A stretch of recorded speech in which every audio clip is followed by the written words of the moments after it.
Imposter syndrome, a psychological pattern characterized by self-doubt, anxiety, and a persistent feeling of inadequacy despite notable achievements.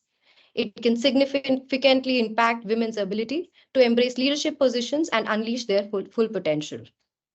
Throughout this webinar, we encourage your active participation in the discussion, inviting you to ask questions and share your own experiences.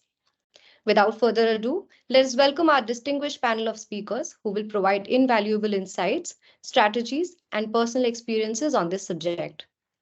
On the panel today, we have Alex Foster, Managing Director, Division X, BT, Candice Dillon, Chief Information Officer, VodafoneZiggo, and Dhanashree Bhat, Chief Delivery Officer, Communications, Tech Mahindra. And moderating our discussion today, we have Sandeep Phadke, Senior Vice President and Head of Europe, CME Business at Tech Mahindra. In addition to his role overseeing activities in the UKI, Continental Europe, and Nordics, Sandeep is also responsible for developing the Tech Mahindra brand in the region, building teams, expanding operations, and overseeing strategic acquisitions. With over 20 years of experience in IT and network services, Sandeep has successfully managed critical and strategic engagements with key clients across various locations, including Chicago, Germany, Belgium, and the Netherlands. Now I hand over the virtual stage to Sandeep Phadke to introduce our esteemed guests and kickstart this highly anticipated panel discussion. Over to you, Sandeep. Thank you. Aashna, thank you, and thank you for all the audiences who have joined the session. It's my privilege to be introducing the esteemed panelists out here. Before we do that, I just want to emphasize the importance of these kind of sessions. We just want to make sure that we get the best value out of these sessions. We learn from their experiences, we hear their stories, and hopefully we are some of the women and the men on this particular webinar get inspired and look at a couple of options and look at how do they look at developing their personal journeys as we go forward. So let me get straight into introducing the panelists. We have Alex Foster on the call, somebody whom I have worked with in BT for a fairly long time. The latest one being Alex, some of the very interesting sessions that we did together with BT and Division X. She's a managing director for Division X. In addition to that, Alex very recently also is one of the top 100 women in the computing world for Computing UK, and has been one of the pillars of success for Tech Mahindra and BT. So Alex, thank you so much for joining us. Thank you. We also have Candice Dillon, who is the CIO of VodafoneZiggo. Candice is somebody who I have known for about 3 years now, and has been an absolute privilege working with her through some of the very challenging programs that we have done together in VodafoneZiggo. Candice, of course, leads the entire IT transformation for VodafoneZiggo. Prior to that, she has lived between South Africa and the Netherlands. She has been heading quite a few transformation initiatives in NN, and prior to that in Accenture. So Candice, welcome. Great to have you in here. And last but not the least, our own Dhanashree Bhat, who is the Chief Delivery Officer for Tech Mahindra, the telco part of the business for Tech Mahindra. Dhanashree has been with TechM for more than 28 years, and I had the privilege of working with her for the last 23 years. So DB, as we call her affectionately, has been involved in pretty much all lines of business across Tech Mahindra, all the way from being a client partner for one of the largest customers for us in the US, to running middle office, and very recently being the Chief Delivery Officer for the telco business. So that's the esteemed panelists that we have here, and thank you so much to all of you for joining this session. So it's really a privilege. So without further ado, I just want to dwell straight into the topic, and let's start this enlightening kind of a session. First topic, let me start with Alex. If you could share your personal experiences about the imposter syndrome, and what do you think has been your journey? Did you have ever duration in your life where there was an element of self-doubt, and how was your experience in dealing with all of this? Would be great to hear from you, Alex. Well, good morning, good evening, and hello to everybody out there, wherever you are. So when we step back and we think about our lives, we spend a lot of our lives, when we're in school, and we're all, particularly as women, we're all trying to achieve that gold star when we're in primary school, and then you go into senior and secondary school, and it's, have you got the A star, or haven't you got that A star? And so much of your early years are driven by this sort of like gold standard. And then you come into the work environment, and there isn't that sort of, pat on the back, and you haven't got a weekly spelling test, and you haven't got that sort of affirmation of a gold star, and you don't necessarily always get that affirmation of an A star. And I think that piece around aiming for perfection, and then setting yourselves unreasonably high goals, means that actually when you then start to have a look, you've got unrealistic expectations of yourself. And so therefore, when you then start to think about the things that you've done or the things that you've achieved, you then think, oh, well, I haven't quite made it. I haven't quite managed it. And as a consequence of that, actually, it means that sometimes you say, oh, well, I did that, but that was more like a B, but I didn't manage to get the A in my work environment because actually we didn't bridge that bit. Rather than saying, actually, on this project or on this deal, or, in terms of working with people, we actually achieve this. And so actually some of my learning has been actually, to take off that good girl syndrome, as I would call it. And I think that good girl syndrome and imposter syndrome are side by side friends, and that we need to, or I've had to flip that, rather than the focus on what didn't go right and what the mistakes were as learning, and then look at actually what was achieved, and then actually have a look at that. So for me, the moments in my life have been actually trying to take myself from being a schoolgirl to being an executive who's okay with failure. Am I handing over to Candice, or am I handing over to who am I handing over to? Well, I just have. Oh, sorry. I just wanted to reflect on something that you said, Alex. That's the future isn't something that we wait for, but we rather create it, and it's about creating an attitude, and how do we build that future going forward. So fantastic.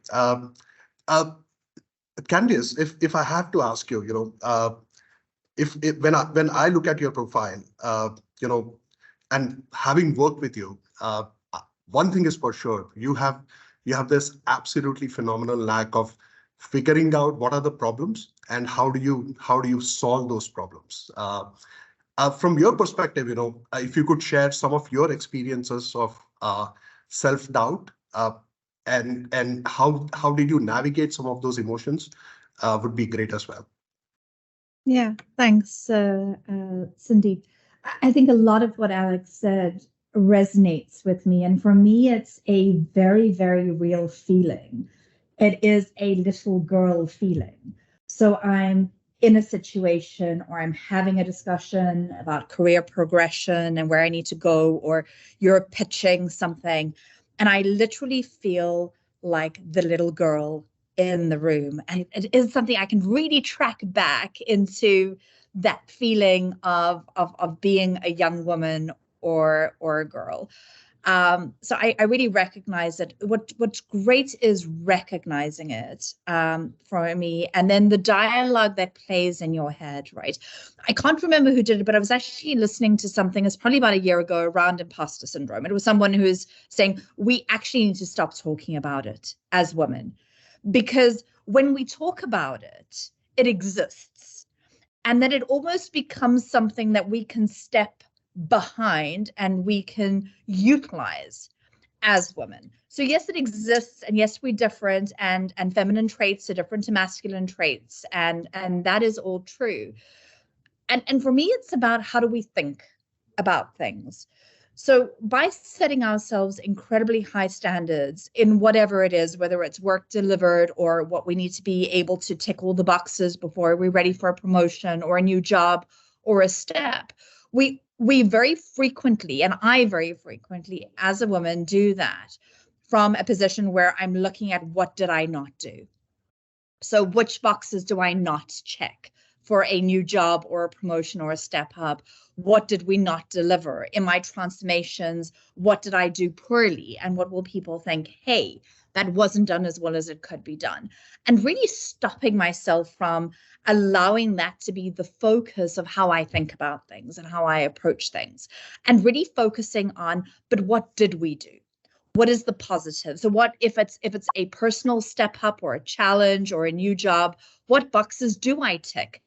And why do they make me really strong and powerful for being able to do something? Also being honest with yourself, right? I think there's also, you can go too far and think you can do everything, and that's great, but I think there's a good balance. But if you're hitting something at 60%, you can do it. If you have brought value, talk about the value. If you have delivered something, talk about the delivery that has been done or the change that has been done.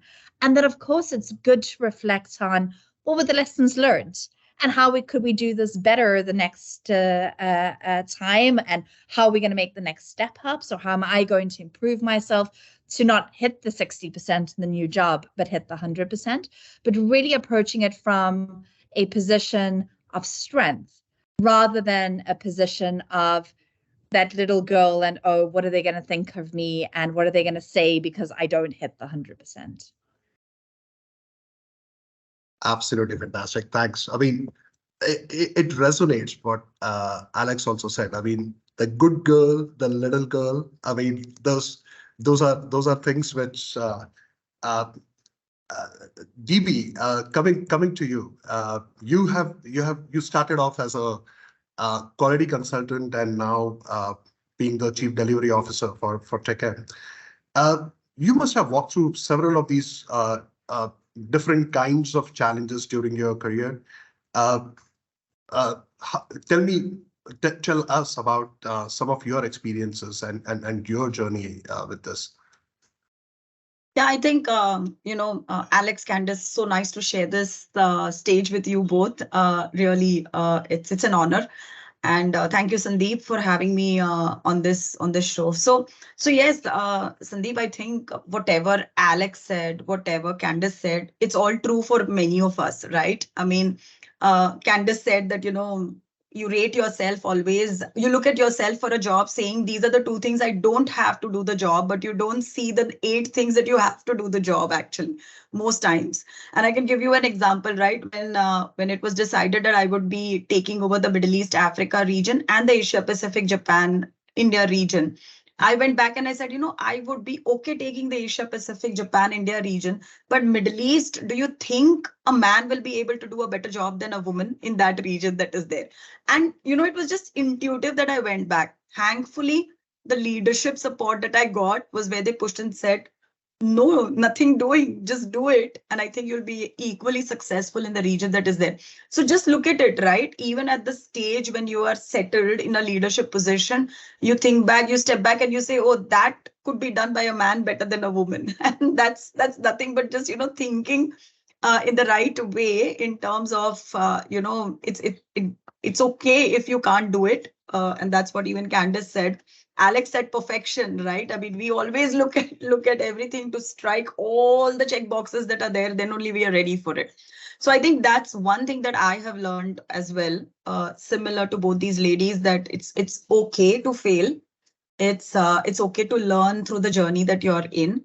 And it's okay if you're not completely ready, you'll get there as you do the job. So I think that's really what I have learned over the years. Second important thing I think I have learned is, I was blessed having the right kind of mentors and the right kind of guides all throughout my journey. So I think that's something that I would like to also do for young women leaders that are coming on board, to be that right kind of mentor and guide that is there, because at times you do need the right kind of push, right? To go do it kind of, and sometimes you need just someone to talk to. So I think that's one thing. And last but not the least is the self-talk that you do with yourself. Because at times you need to step back and just talk to yourself and say, no, it's okay. I mean, you can go ahead and do it. And I think we most times don't do that self-talk with yourself. And I think that's something that's helped me. So those are those are some of my experiences, really, Sandeep. Thank you.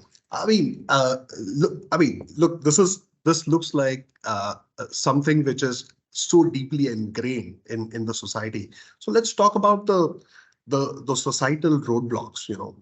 As a society, is this something that is so deep and something that we really need to talk about and see how do we manage that? According to one of the recent studies, 75% of the women executives experience imposter syndrome compared to men in leadership roles. And Devi, this goes back to what you said, about taking on the role in Middle East and being so long in the company, still having that self-doubt. Why do you think it is this way? And what has led to the prevalence of this kind of a mindset? And what do we have to do as a society to overcome some of this? Alex, if you want to say a few words. I'm not sure that I necessarily agree with you on that societal piece, because actually I think it transcends all society, actually. I mean, if you read Michelle Obama's book, Becoming, in that, I mean, when you just think about her, I mean, my goodness, I mean, this is Michelle Obama we're talking about here.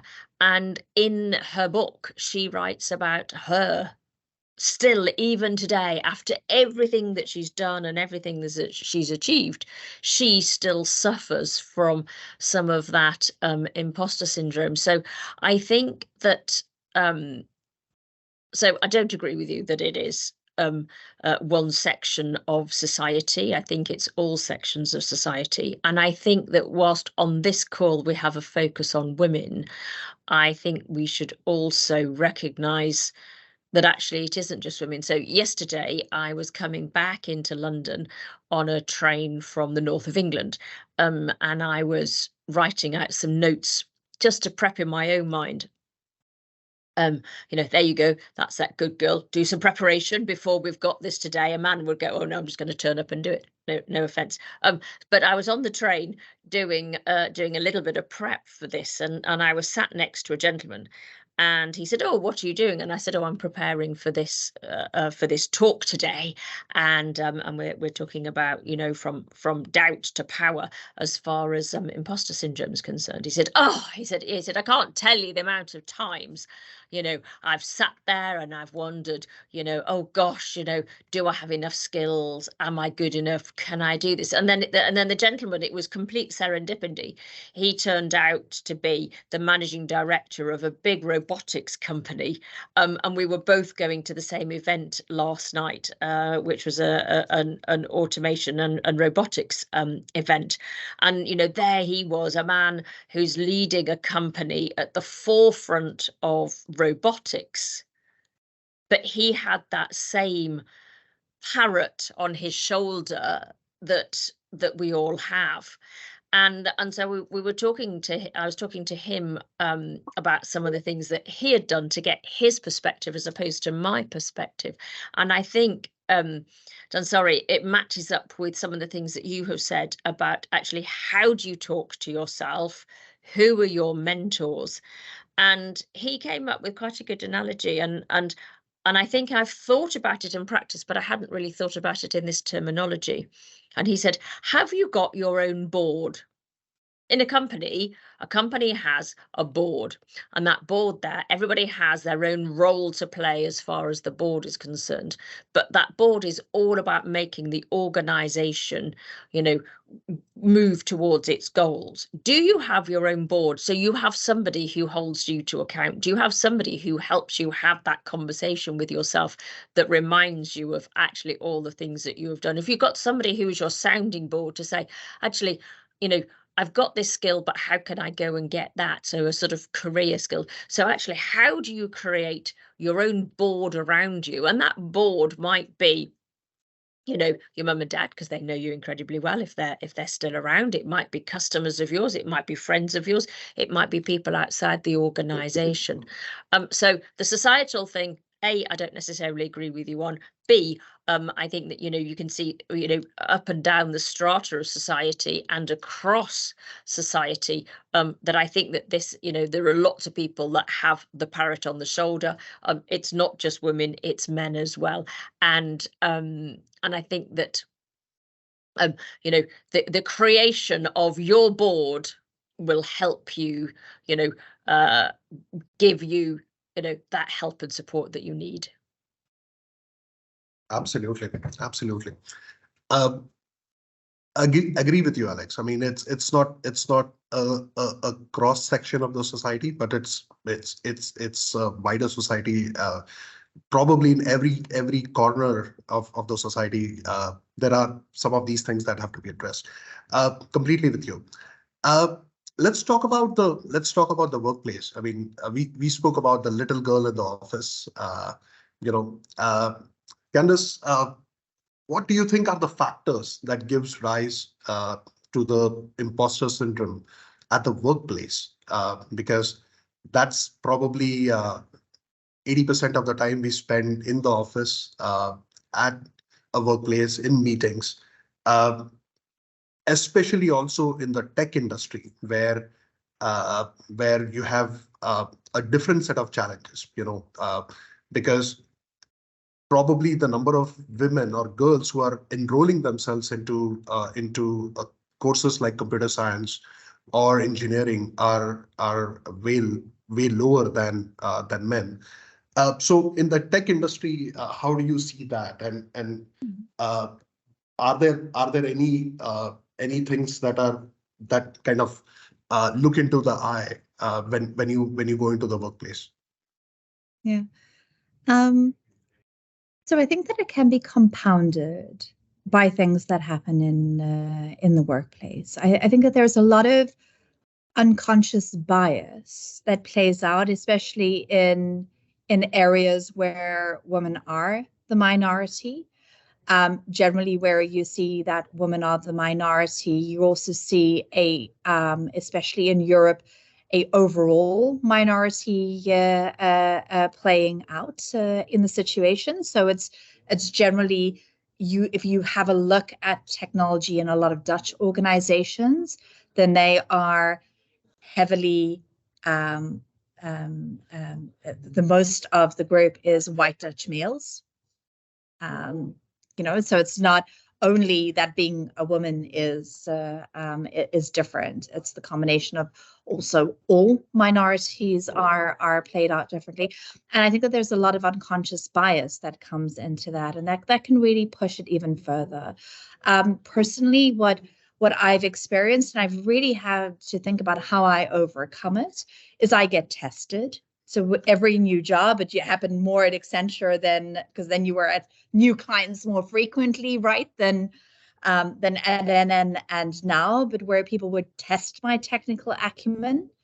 They would ask me, I don't know how technical you are. Am I being too technical? Do you understand me? And I think that where that happens a lot, and if you are feeling a little bit uncomfortable in your position or your role, that can really up the feeling of imposter syndrome. I overshot it a lot, and I think I learned an enormous amount from that as well. So I came in always feeling the need to prove myself, which brought across a level of arrogance that didn't help me. I think in a large degree, a degree of knowing it all, maybe, or trying to know it all. A huge amount of pressure on myself in the amount of reading and learning that I would do before I needed to step into any situation at all. And I've really learned to let that go, because that isn't where the expectation, right? You're a technology person, I'm a CIO. I should know, it's a content area. I speak enormously about craftspersonship and knowing your stuff. Of course, I need to have a solid technical base. I'm doing a job that requires it. It is a technical job, but I don't need to know everything. And it's fine to say, I don't know. What do you think? How would you approach it? And being much more open to having a part of the expertise and not needing to know all of the expertise. And on the bias around, I don't know how technical you are, I turn it around and I go, well, hey, it's the first time we're meeting. I don't know how technical you are. What kind of a conversation do you want to have? And you immediately see the switch going in the person across from you, that they go, oh shit, let's just have the conversation. So I think that you can approach it in multiples, and don't take it personally, right? It often is an unconscious bias, not a aggression towards you in the workplace. Next time, Candice, I'm going to be super. And I've heard this phrase so many times, and you hear that over and over again. You know, how technical are you? You know, can I dwell into the details? Next time, I'm going to remember this conversation. You know, absolutely phenomenal. Thank you.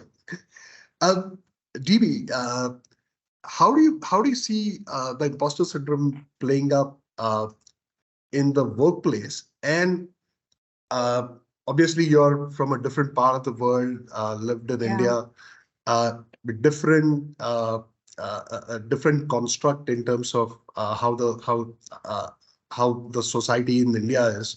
How do you see the society playing a part in creating that self-doubt? Yeah, so one thing that you see, right, at least, and I'll talk from the India context specifically, right? When you have little girls growing up, the way as they start growing up, they're always taught, or there's something that's put into their head, which says you have to be a good, perfect mother. You have to be a good, perfect cook. You have to be a good, perfect person. You have to be a good, perfect wife. And then you have to also work, right? And you have to be perfect in your workspace as well. And that's where you're like, it's all around. You're juggling all these 5 balls of perfection, and you put yourself into the perfectionist workspace that is there. Second thing that happens in the Indian environment is also that if you get into a workplace, right, you need an idol to look up to always, right? Oh, she's achieved it, I can too. And that's also pretty less in the workspace, right? You don't see many women in leadership positions. I mean, it's always 20%, 30%, and you're still struggling to do that 20-30% in leadership positions as well. And therefore, there's just one person who's reached there, or two people who've reached there. So that idealism that can actually be given to the young girls freshers who get into the workspace, that's pretty less. We talked about the pay scale, right? There is a disparity. I mean, everyone talks about it, and there is definitely a disparity that is there, and it exists here as well. The other big thing that, you keep saying that, women are typically more emotional, will take decisions emotionally and not, professionally, that are there. And you keep hearing this. And then you keep telling yourself, oh, do I take decisions emotionally? Oh, there's nothing wrong in taking decisions emotionally. I mean, if there is empathy, anyone who can actually exhibit empathy, it is going to be the women that are there. So this is all that is happening in the workspace. This is all that, you're putting as your girl child is growing up, you're putting it into her mind. So there's social, there's corporate, there's procedures, policies, there's so much that needs to actually come together, to say that, we will have an equal world that is there. And it starts from home, right? How do I bring up my daughter in terms of saying you don't have to be perfect in everything? All you need to be is happy with what you're doing. I think, and then that's not just for a girl child, but for everyone, right? And how do I bring my boy up in terms of saying you need to respect your women leadership as much as, you respect a male leadership that is there. So I think it starts from home, then it gets into the workplace. As you build the next generation in this manner, I think, in future, and I mean, we all will build our children that way. I'm truly hoping, and therefore we'll see this less and less in the workspace is what I imagine. That's what I kind of, it's a very long answer, Sandeep, but it's a very deep question as well. Absolutely, absolutely. Thank you, thank you. Alex, I mean, we spoke about the need of a supportive workplace. All of you spoke about mentors who were instrumental in shaping your careers at different points of your life. But how if people are experiencing or rather women are experiencing imposter syndrome, how does it affect the organizational performance? Do you have a view? And in that sense, what should an organization do to enable women to pursue their careers and their dreams? Wow, that's a question and a half, isn't it? I think that as organizations move to much less of a formulaic once a year performance review, and organizations move much more into coaching in the moment. Actually, as we move to coaching in the moment, that means that actually you've got the ability to have a conversation with everybody, not just one sex or the other, but actually being able to have a conversation with people about actually, yeah, that went really well. This is what we can work on, and this is what we can do better next time. And so actually in all meetings we try, or I try with my teams, we try and say, what went well, what didn't go well, what could we do better next time? And then that way you've got the actually high five for this. That's really, really good. Actually, what's the stretch? And actually, in order to do better, this is what we can do from a bold point of view. And I think it's those small incremental changes rather than necessarily a big wholesale change that will then move not only, it'll move the whole organization forward, whether it's those that are willing or admitting anything about imposter syndrome. I think it's about whole culture movement and change. It's about coaching in the moment and then creating the change for the whole organization, so the whole organization improves. Awesome. Question to Candice. In one of the conversations, I remember you saying that during your interview process in VodafoneZiggo, you were quite inspired by some of the key people in the management team, and you thought that there was a lot to learn from during those job interviews.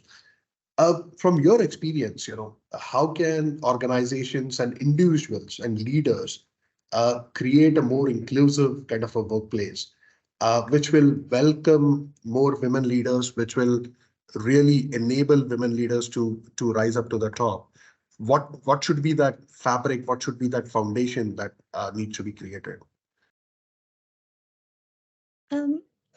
For me, there are a couple of things. We have, I think, in generations of I'm going to call it a male-orientated workplace from a leadership perspective, right? There are certain expectations that have been set in behavior that still get carried through. And there is a responsibility on us as women to step up. But I also think there's a responsibility in male leadership positions and also women leadership positions to recognize it. One is, and this one I learned when I was up for my partner promotion at Accenture. It had come kind of fast. So it was a year early, so I wasn't as prepared as I should have been. But I was the one person in the group who did not phone the country managing director and say to her, hey, I'm up for promotion. This is who I am. She didn't know me well because I was in financial services and she was from a different group.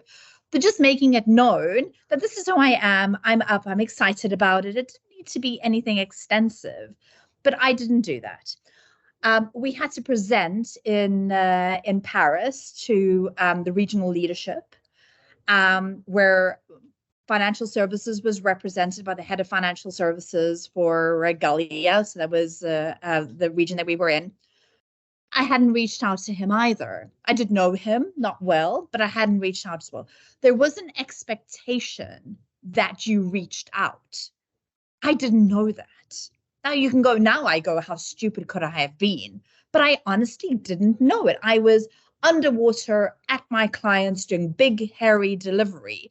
The whole Accenture machine was something I did in my part-time. That wasn't where I was focused on. And somebody could have said to me, because this is something that plays out for a lot of women, hey, by the way, this is expected. So maybe give a phone call, maybe do this, maybe do that. I think that would have helped enormously. I've also got something that I was thinking about, am I going to share it or am I not? But I'm actually going to share it. My boss left. So Eben Albertine left Phadke recently. And of course, his position became vacant. I'm not a telecommunications person. My background is financial services. I'm also not a network person. My background is IT. For me, it would not have, even though I have ambition to fulfill a role in a board, it would not have occurred to me to put my hand up. I would have thought, hey, maybe they'll ask me, would I like to interview? But it would not have occurred to me individually in isolation to put my hand up and go, I am interested in being considered. I know I don't tick all the boxes, but I'm interested in being considered. Eben did that for me. Eben said to me, Candice, put your hand up. This is how this process needs to be. This is what you need to do. And what that did, and ultimately they've gone in a different direction, which I fully understand and respect, given the importance of the network piece. But what I learned in this process, the trust that Eben had in me, the impact that I could make in our board during the interview process, and also with our cover, I would not have done that by myself. I will next time. But I needed that coaching from him. And if I hadn't gotten that coaching from him, also the next time it happened, I would not have put my hand up. And that encapsulates, in an example, what I don't want to say what women need. I think women need it specifically, but what people who don't have that other personality style require is sometimes a little bit of a push, and then they'll get it and they won't need it again. I think it's Amazing story. Candice, you're spot on there. I think that, you know, sometimes that sort of nudge is a shunt that people know, and I think that sort of asking for help or being known. I know that you know, when Gavin Patterson was our CEO and I spent some time with him, he said very few people, Alex, ask me for help because I'm the CEO. And that's always stuck with me. And it was such brilliant advice that it isn't that there is this senior layer that you can't say, oh, excuse me, can you help me? Or can you open this door for me? Or can you give me this piece of advice? Actually, everybody's still human at the end of the day. And I liked your piece about somebody giving you that sort of little bit of an elbow, little bit of a nudge to say, go on, Candice, you can do it. And sometimes it does take that. I've just done some interviewing for some new roles, and I've just restructured the department. And I was interviewing some ladies, and a couple of them didn't actually interview that well. And I knew that they could absolutely do the job. And I absolutely knew that they were better than how they had interviewed. And so I did a second round of interviews and actually called them back. And on one hand, perhaps they shouldn't have been called back. On the other hand, they absolutely deserve the right to show up as they should. And so, and could, more importantly, rather than should, could. And I phoned them up in advance and I said, we are going into a second round. But in this second round, I absolutely, and please take my next phrase with good meaning. I said, put on your big girl pants. You can do this. You absolutely can do this. Now, you know, stand up, you know, be the woman that you absolutely can be. And in 3 days' time, when we do the next round of interviews, show up like I know you can. Big girl pants on. So, you know, sorry for the analogy, and it's, and I, you know, we're having a psychologically safe conversation here with however many hundred people, but hopefully people will take that with the intention that I meant. And it's a bit like you said, Candice, sometimes you need the shove, sometimes you need the you can do this, come on, you know. And actually, you know, the two women, when they came round 3 days later, they'd got their big pants on and they were absolutely spectacular. And it was night and day versus the interview that we'd had a few days earlier. Absolutely. Amazing stories. And the men on the call, probably, and including myself, I probably need to emulate even a bit more. If even each one of the leaders, you know, do this 3 times a year for deserving women candidates, I think we would be deliberate in creating that environment that we all talk about. So fantastic. Sandeep, I do think that piece is true, right? Is that less women will put their hand up, and it's not right, and it's something that we as women need to work on. And I love that. Put on our big girl pants, absolutely. But just as a male executive, recognizing it and not immediately going, oh, hey, she's probably not interested, or, you know, maybe I thought she was better than she was, or whatever. It's sometimes just, you know, if someone's really deserving, just give that little push. You shouldn't have to do it weekly, right? Because there needs to be a step up, but that little push, I think, can make an enormous difference. Absolutely. DB, you have any mentor stories to share with us as well? No, so 2 things, right? I did a all women panel in Dubai actually a couple of years back, right? But I was heading the region, Middle East region, and I had a women radio jockey on that panel who ran being a radio jockey in Dubai, really. And I had one from Turkey, a lady, an entrepreneur in Turkey. The one in Turkey said that, you know, what she found, and raising your hand up, right?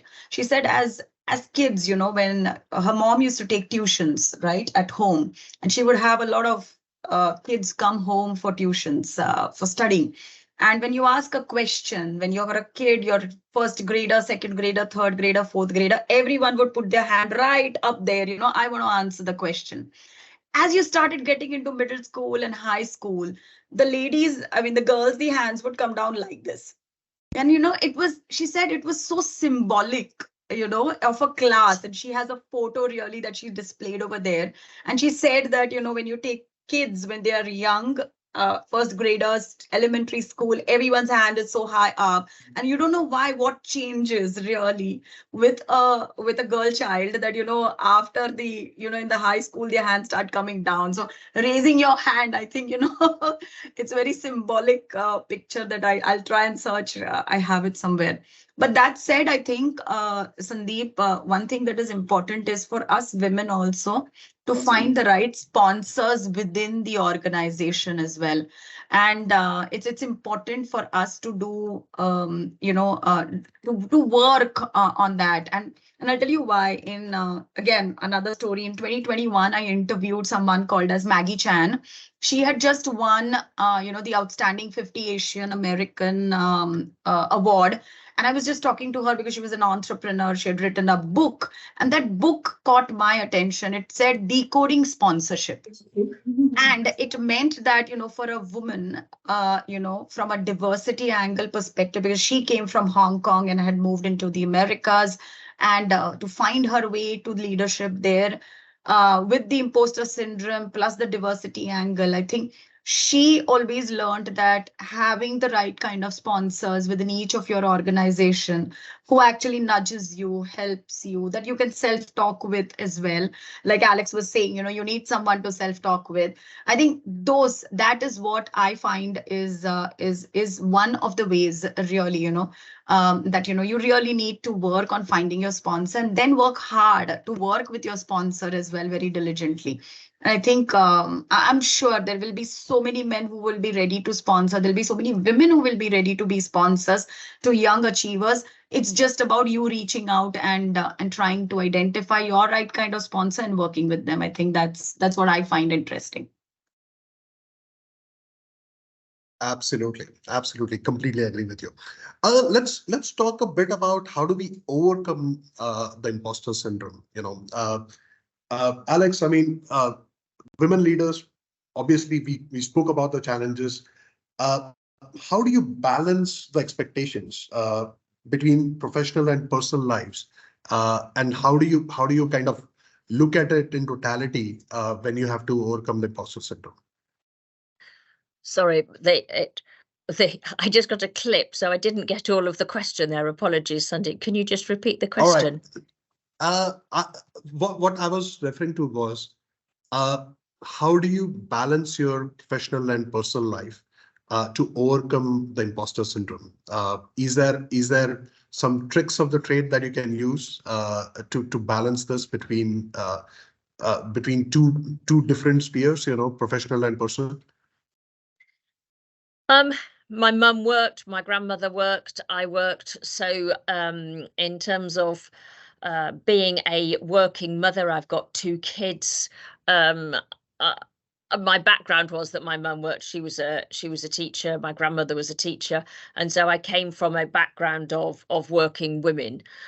So in terms of balancing any doubt, and if any doubt came in because I was a working mum, funnily enough, I didn't have that, because actually I came from a long line of working women. So, you know, in my DNA, that was the expectation. And funnily enough, now talking to my children, you know, their expectation, I've got a son and I've got a daughter. I mean, you know, my daughter, you know, she expects to be a working mum when she grows up, and my son sort of expects that his partner will be a working mum as well. So you sort of set the standard from that point of view.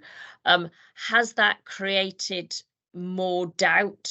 No, to be honest. That might not be the answer that people want, but I'm just a working mum, to be honest. So I'm not quite sure whether I've answered the question the way the way you intended it to, but it's being a working mum hasn't created any more doubt. You know, you have to juggle your life, and you've got to be you are highly tuned to multitask more than anybody out there, and perhaps that is a unique skill, and you don't realize you've got a unique skill in that way.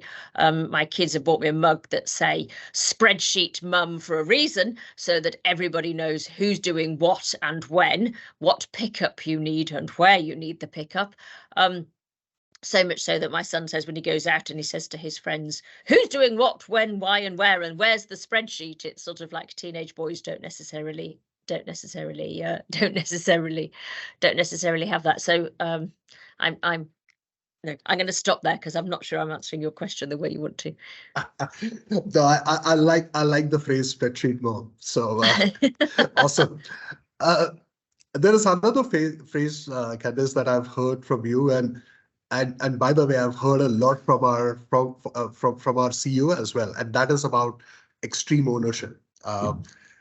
You always say, own it, love it, build it. I mean, that's one thing about extreme ownership, and that's something that a lot of us and a lot of people in TechM would really relate to. So what would be some of the successful strategies that women can use and to kind of overcome the imposter syndrome and thrive using their skills? Do you have some tricks of the trade, some strategies that you can use? Yeah.